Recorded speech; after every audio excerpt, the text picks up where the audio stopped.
Espero tener la suficiente inteligencia para al final de la tarde tratar de convocar su atención. Quería decirles también que en primer lugar, en mi currículum también como una parte muy destacada, tengo el hecho que soy un ingeniero industrial de la UNI y también declarado ingeniero emérito por una facultad de Ingeniería Civil de la UNI, lo cual para mí fue un honor, ser ingeniero industrial y reconocido por los civiles, lo cual demuestra el gran corazón de los ingenieros civiles y el amor por sus colegas. Esta parte de la conferencia me ha ayudado mucho las versiones anteriores, hay por un lado, si lo comparo con lo que discutíamos hace 50 años, 40 años, 30 años, algunas cosas son las mismas. Las penalidades, el maltrato con el contratista, las relaciones con el Estado. Es un camino difícil la consultoría, porque se exigió desde los años 60 una calidad de personas pristinas que no podían estar comprometidos con nada, ni vinculados a contratistas, ni a maquinaria, ni a equipos, ni a bancos, el ingeniero independiente 100%. Ese es un poco lo que se ha venido exigiendo en los últimos años. Pero la calidad de estas personas a la hora de hacer el ejercicio profesional es afectada incluso por un maltrato de muchos gobiernos, en el cual no se reconoce a cabalidad la labor de la ingeniería de consulta. Mi visión ahora es considerar que hay una ingeniería en cada país. La nuestra es una vieja ingeniería, tiene 5.000 años. Todavía estamos descubriendo plazas, estamos descubriendo fundiciones, y todavía no tenemos explicaciones de muchas cosas que hemos hecho en los últimos miles de años. Como presidente de la academia lo puedo decir. Uno pone este nombre en una conferencia internacional y le preguntan cuánto pesaban las piedras de Sacsayhuamán, cómo se las llevaron, cómo trabajaron el agua, la parte hidráulica en Machu Picchu. Y tenemos pocas respuestas. Dentro de nosotros en el país, el concepto todavía es vago y sin embargo hemos estado rodeados de las más grandes expectativas y desarrollos mundiales. Solo el hecho del ferrocarril central desarrollado en el Perú es obra de arte fantástica. Entonces, si vemos por el lado de la historia de los ingenieros en el Perú, es muy rica, pero también un poco triste. Pero si vemos a lo que han estado vinculados, como han sido testigos de todas las inversiones que han habido en este país y en otros, estos testigos también han estado vinculados a problemas de desorden, de administración y también de cerca ver cómo los gobiernos se corrompen o cómo maltratan lo que es la obra pública. Si hoy día viniéramos de viaje y entráramos al Perú, después todos peruanos, después de algunos años, diríamos, esta es la crisis más grave que ha tenido el país, y lo dicen todos los días los periódicos. Cuando estamos en una reunión técnica como esta, parecería que hubiéramos estado en una isla. Entonces, una primera reflexión que nos viene es, primero, que el ingeniero no está aislado de lo que pasa en la sociedad, al contrario, es parte fundamental. Está calificado como uno de los países más corruptos y eso nos afecta. Nos afecta, por ejemplo, vino el Papa, tuvo reuniones con entidades civiles, religiosas y dijo, qué lindo país, acá hay 5 santos, un país maravilloso, alegre y también cristiano. Pero después se dio 2 vueltas y dijo, pero también los últimos 5 presidentes han tenido problemas, ¿no? Preguntó el Papa, que sabía lo que había. Y el presidente le dice, sí, le dice, hay un poco, hay corrupción. Pasó el tiempo y ahora ya no son 5, son 7. Y eso es lo que da la vuelta al mundo, en el sentido de que cuando se afecta a unas instituciones en el Perú en general, la gente habla de todo. Yo quiero, hoy día he sentido dos sensaciones, que cuando se ha hablado de la situación grave que se menciona, es que no es tanto, no hay que decirlo, que hay desorden y los funcionarios son así, no hay que decirlo, pero cuando los funcionarios dicen lo contrario, eso es lo que hay que creer.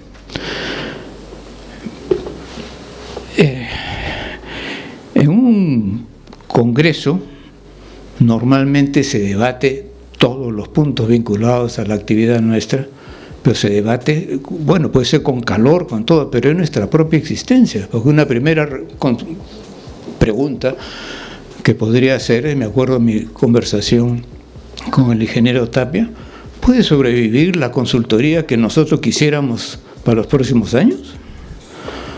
¿Puede en este país, que hay una incomprensión, que seguir todavía trabajando en este tema?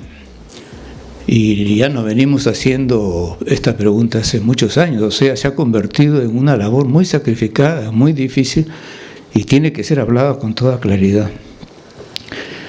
Hace poco, un alto funcionario dijo: el Perú pierde alrededor de 20.000 millones de soles al año por ineficiencia de autoridades y funcionarios. Esto incluye malas compras, duplicidad de funciones e inmoralidades. 30% de los presupuestos se devuelven al erario nacional. ¿Lo dijo quién? Valientemente, el señor ministro de Economía, Alex Contreras. Esa es la realidad que siente este hombre, cómo la plata que reparte se pierde. Y lo dije públicamente, o sea, se imagina lo que está pasando en el escritorio. También agregó: se ha descentralizado el gasto. Hemos dado plata a las regiones olvidando si han gastado bien o no. Y no nos hemos preocupado de saber si estaba bien el gasto. Dicho por él. Por otro lado, el Banco Central de Reserva proyecta que hay pérdidas alrededor de 16.394 millones de soles. Y según la Contraloría, la corrupción golpea la ejecución del presupuesto y se ha enraizado totalmente en todas las regiones. 3 altísimos funcionarios públicos diciendo estas cosas. Entonces no es cualquier momento el que estamos viviendo. Entonces, al ser un congreso que al final significa nuestra propia vida y que otros verán nuestros resúmenes, nuestras notas, lo que hemos hablado hoy día, y tendríamos que demostrar a cabalidad realmente el momento que estamos viviendo y también qué cosa es lo que podemos hacer. Una de las primeras cosas que saltan a la vista es: no podemos seguir apertrechados en nuestra profesión sin importarnos la vida pública e incluso la vida política. Los ingenieros tenemos un rol distinto, ya que no hay Estado, no hay instituciones, no hay parlamento, no hay partidos políticos, no hay con quién hablar. Hoy día se ha hablado de crear un proyecto nacional. ¿Dónde quién vamos? ¿Al Parlamento para que apruebe un documento de este tipo? Entonces hay un rol a cumplir, un rol que quiero demostrar, avisoraron nuestros antepasados. En momentos más duros o tan duros como este, cuando realmente el Estado se había convertido, qué sé yo, en un botín. Se me pidió comentar los G2 y por otro lado, qué ha pasado en la experiencia que he tenido, etcétera, sobre estas posiciones que se están asumiendo en el Perú. Una, si me dijeran, si soy jefe de misión en Naciones Unidas, estoy en un país africano, y el presidente me pregunta, estoy mal, no tengo que hacer, voy a hacer un convenio gobierno-gobierno. Le digo, ¿para qué? Le podría preguntar, porque se me ha salido pues el río. Otra vez, no, para eso no es los convenios gobierno-gobierno. en África. Entonces la gente dudaría. Cuando se firmó, perdone que trate este tema del el G2G, porque para unos es peliagudo, es muy comprometedor, pero mejor lo trato ahora, lo explicamos, y van a ver después ustedes, trasladándonos en el tiempo, tener, una mayor explicación. Los G2G se comenzaron a aplicar para la venta de armas, lo cual significaba sigilo, secreto, no hay montos, no hay especificaciones y se hacían prácticamente para esto. Conforme pasó el tiempo, algunos gobiernos más hábiles que otros comenzaron a usar esto como una penetración en diversos países promoviendo negocios o una cosa así. Nosotros hemos sufrido en la consultoría muchos años en la cual las empresas europeas que venían a trabajar a América Latina tenían lo que se llamaba el tax deductible. O sea, los impulsaban a viajar a América Latina y al África con una cuota, vamos a llamarle especial, que le podían aceptar hasta 15% de deducción, como deducción de impuestos de los pagos raros que se tenían que hacer ahí en otros continentes. Entonces era una manera de incentivar con un dinero mal habido lo que podíamos ser una cosa de corrupción. Pero los G2G, no, digamos, se tratan también por casos de emergencia. Y eso es lo que pasó en el Perú. Desordenados como somos, se pelearon cuando se autorizó la sede de los Panamericanos, y fue una lucha a muerte entre la municipalidad, el Comité Olímpico, todos querían manejar el dinero. Y al final no hicieron nada. Entonces, en la desesperación, el gobierno fue y tocó la puerta a Gran Bretaña y le dijo: no hemos avanzado y ustedes que han hecho las Olimpiadas de Londres pueden ayudar. Y así se firmó el acuerdo, en la cual no es que funcionarios del gobierno inglés iban a venir acá.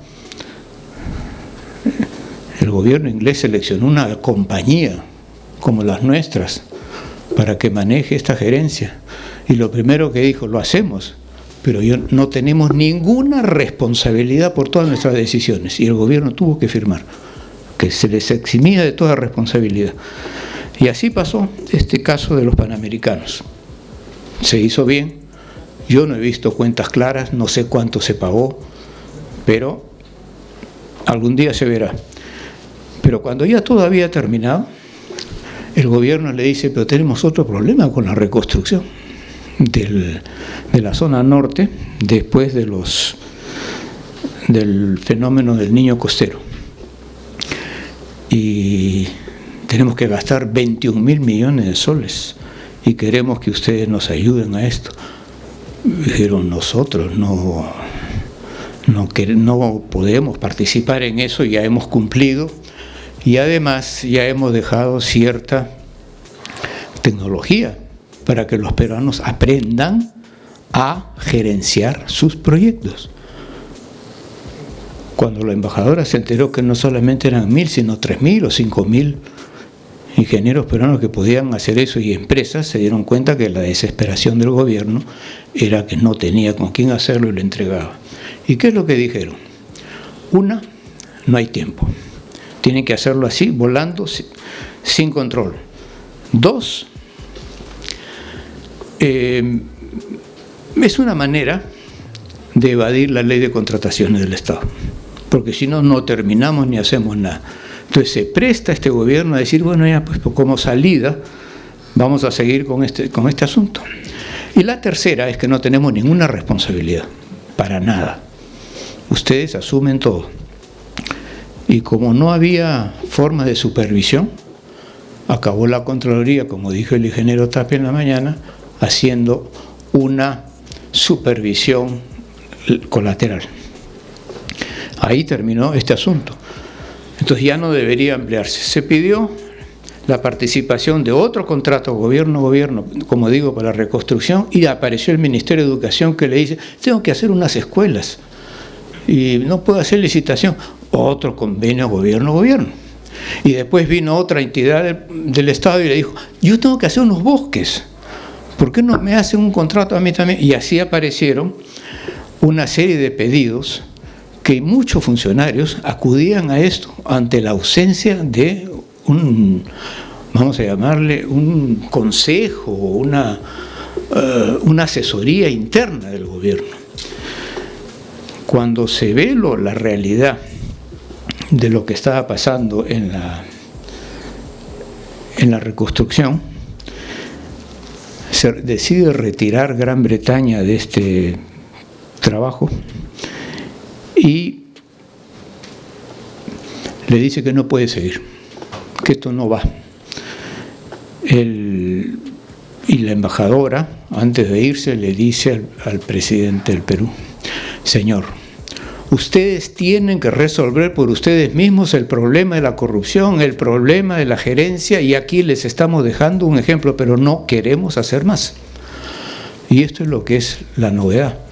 ¿Para qué una embajadora haya dicho, no, ya no, ¿en qué voy a acabar? Cuando ella se enteró que lo que era el segundo contrato era para reparar escuelas, postas médicas, drenaje, cosas de menor cuantía, que la gente que conoce estos ríos, conoce las cosas, saben lo que pueden hacer. O sea, parecía a simple vista un trabajo incluso para maestros de obra. Pero dijeron, no, son 118 proyectos, menudos, pequeños, para un contrato gobierno-gobierno, no.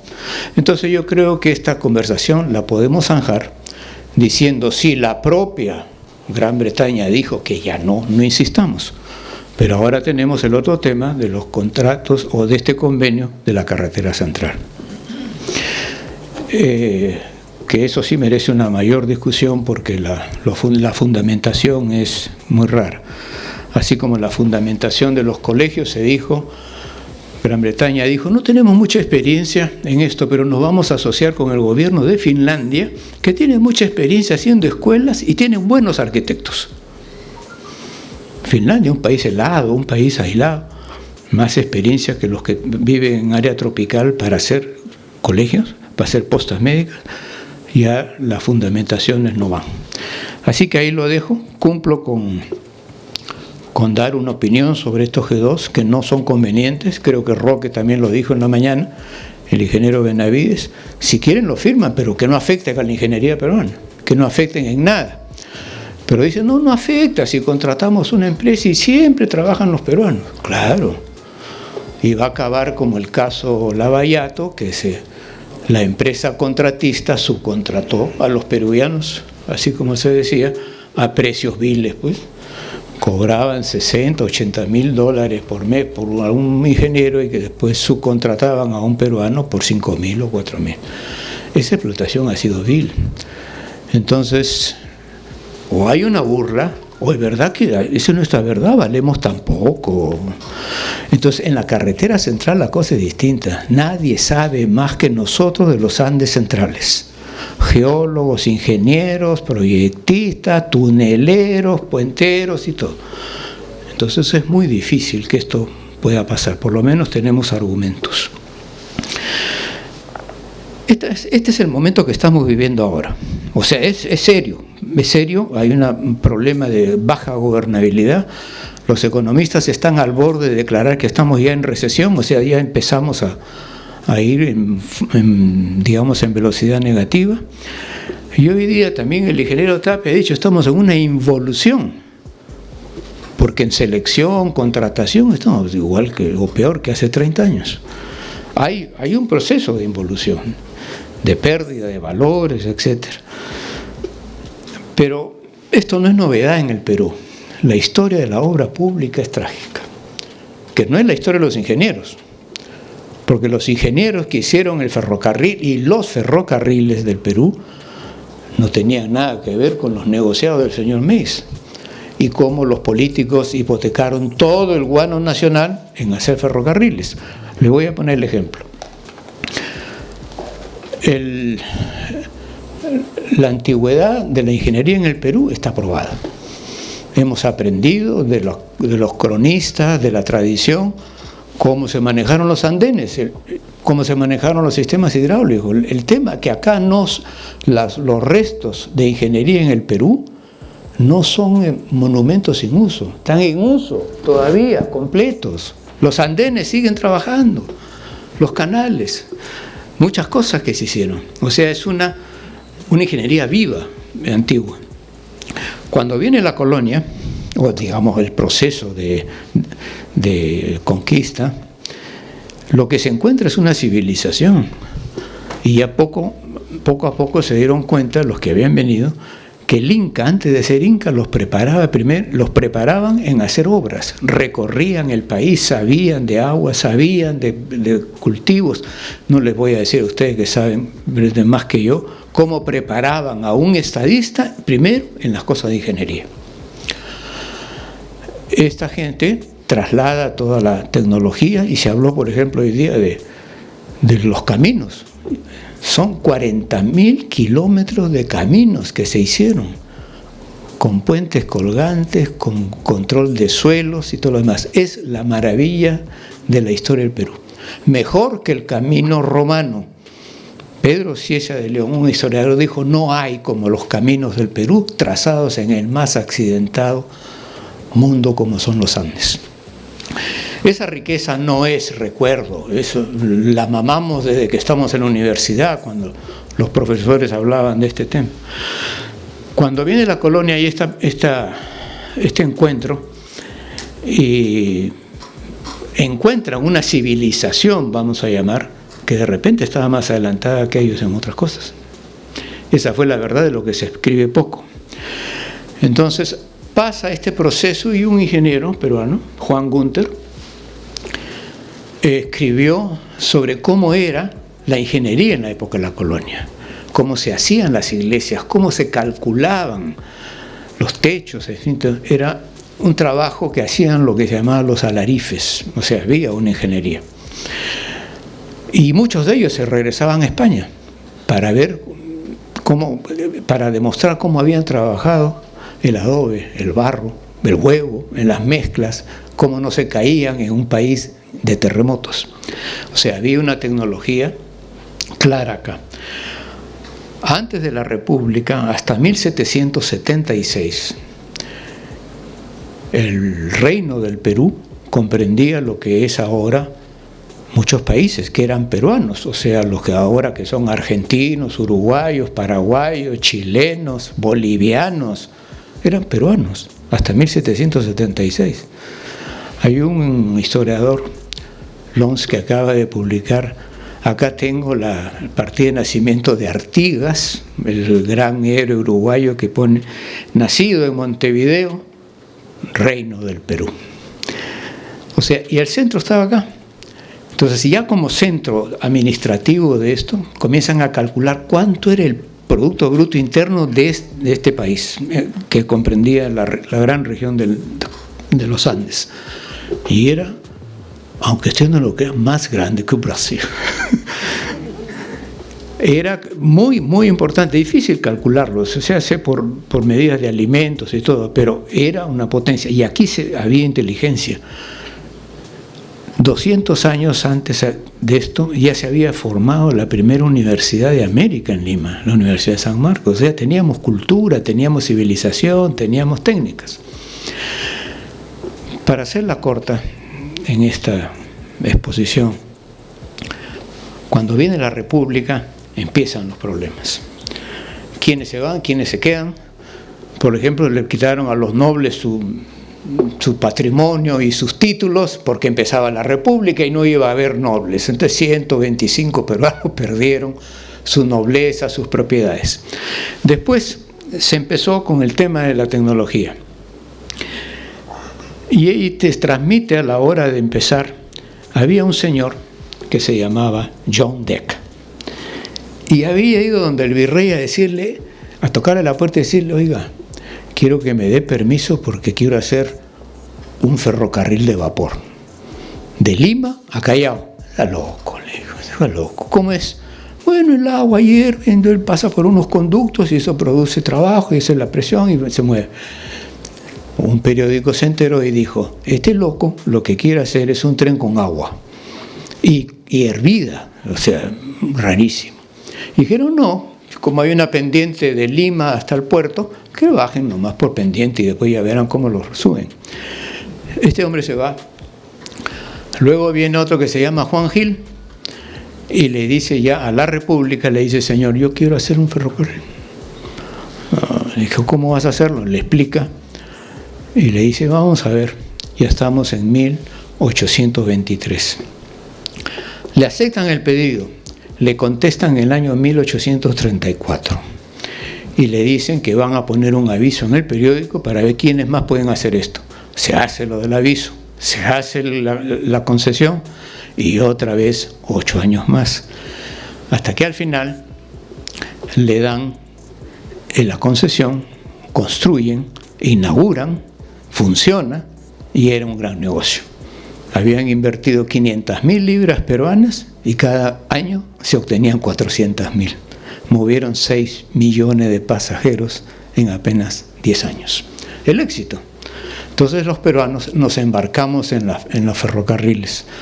Año siguiente se hace el ferrocarril Lima-Chorrillos, Lima-Ancón, Lima-Lurín y Lima-Chosica. O sea, lo que se habló 150 años después, los trenes de cercanía, lo pensaron los ingenieros peruanos al comienzo de la República.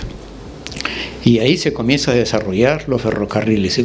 Hicimos casi 1.500 kilómetros de ferrocarriles.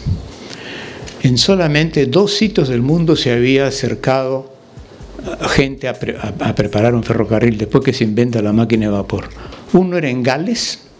La gente que trabajaba en el carbón tenía experiencia con carritos y jalar y tenía sistemas. Y el otro, la experiencia que venía de Potosí, en el Perú, y que estaban en los mineros peruanos, que sabían manejar los carros estos con riel. Pero ya hace 30 años se había inventado un peruano un ferrocarril, una vía férrea en Chincha, para sacar lo que era la riqueza de esa época, el guano. O sea, ya se tenía ese conocimiento. Le dan el permiso y se inaugura el ferrocarril Lima-Callao y es el primero de América del Sur. Pero si se hubiera la República puesto, digamos, las pilas, hubiéramos tenido no solamente el primer ferrocarril de América del Sur, sino de América. El primero fue en 1830. Que era el caso de Liverpool a Manchester. Bueno, lo hicieron los ingleses muy rápido. Y el caso de América, el segundo fue el de Cuba. ¿Y cómo se hace el de Cuba? El de Cuba se hace porque Juan Gil, peruano ya desolado, porque no le hacían caso, le pasó el dato a alguien más de Cuba. Y como también tenían azúcar y todo, se hizo este primer ferrocarril en Cuba, que fue el primero de todo el mundo hispánico. Y España recién hizo sus locomotoras y su ferrocarril en 1848. O sea, había inteligencia en el Perú, y esto cuando hemos discutido ha dado la vuelta, porque parecía que toda la tecnología vino de España, que nos trajeron todo, y de repente ha sido al revés. Muchas cosas la aprendieron acá y se la llevaron. Nuestra cercanía a Estados Unidos, nuestras minas y todo nos había dado mucha experiencia.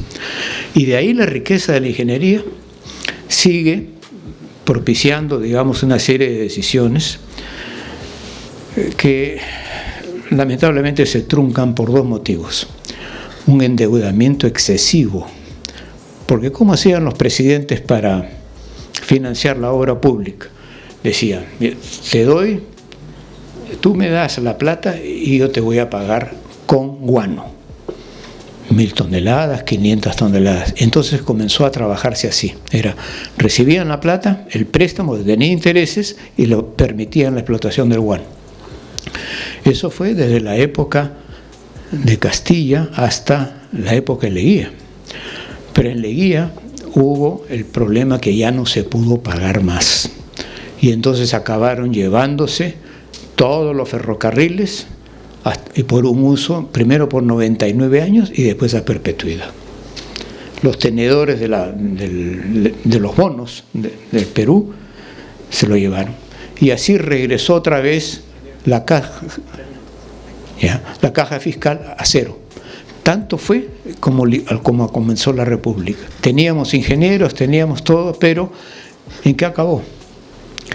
Que los empresarios y los comerciantes le prestaban plata al Estado peruano para que pudiera pagar la planilla. Hoy día pasaron los años y permíteme un minuto que cierro con esto. Cuando cae Leguía, el año 1930, lo persiguen a todos los leguístas, destruyen los proyectos de ingeniería que hizo una compañía que se llamó The Foundation. ¿Quién era el dueño de la obra pública en el Perú en el primer centenario? Una compañía americana que se llama The Foundation. Algunos deben recordar la historia de esta empresa. Que el presidente ordenaba obras en todo el Perú. Acá tengo la copia de las órdenes que sabía, en las ciudades, lo que sea. Y pasan los años y hoy día la gran empresa fue primero International Petroleum. Lo que hemos tenido con el caso Lavallato fue una empresa que no vino a hacer proyectos, vino a invertir en el Perú, para quedarse no solo con unos proyectos, sino 50 o 60 años, porque invirtió en todo lo que era producción. Esa es la historia. Un ingeniero peruano que vamos a recordarlo, yo le sugeriría que antes del bicentenario recordemos a los ingenieros que han estado preocupados con el devenir de la ingeniería, porque antes se dejó un vacío, dijo, nadie se ha preocupado, no se han dicho, sí lo han dicho, y se ha preocupado. Uno fue Jorge Bravo Bressani, que fue el encargado por la Sociedad de Ingenieros de sacar al Perú de una crisis en el año 59. Se encargó a la Sociedad de Ingenieros que resuelva, no hay plata, no hay forma de desarrollo, y se nombró a ingenieros que hicieron el primer foro nacional de desarrollo económico y social. Los ingenieros convocaron a todo el país a sacar, al gobierno del problema. Eso fue notable. Y yo creo que las cosas están planteándose de esta manera. Como está el Perú trabado, no va a haber otra forma que los ingenieros saquen al país de esto. No hay instituciones, no hay. Y esta es una reflexión que nos deja el Bicentenario, que todavía no ha acabado. Todavía no sabemos lo que va a pasar. Pero último punto. Hemos visto la nueva ley para infraestructura. Es una ley que nace, creo yo, muerta, porque incorpora dentro de sus funciones, agarrar todo lo que ha sido la reconstrucción con cambios e incorporarlo a este proyecto. Es decir, donde está, hay acusaciones, hay investigaciones, hay una serie de cosas, algo que está, es como una manzana podrida que la estamos poniendo en una ley, y por otro lado aparece ya, y lo repite la presidenta en el mensaje, que el G2G no es tanto lo que van a hacer un E2E, o sea, cambian gobierno por Estado. Entonces ya la cosa cambia, Estado por Estado.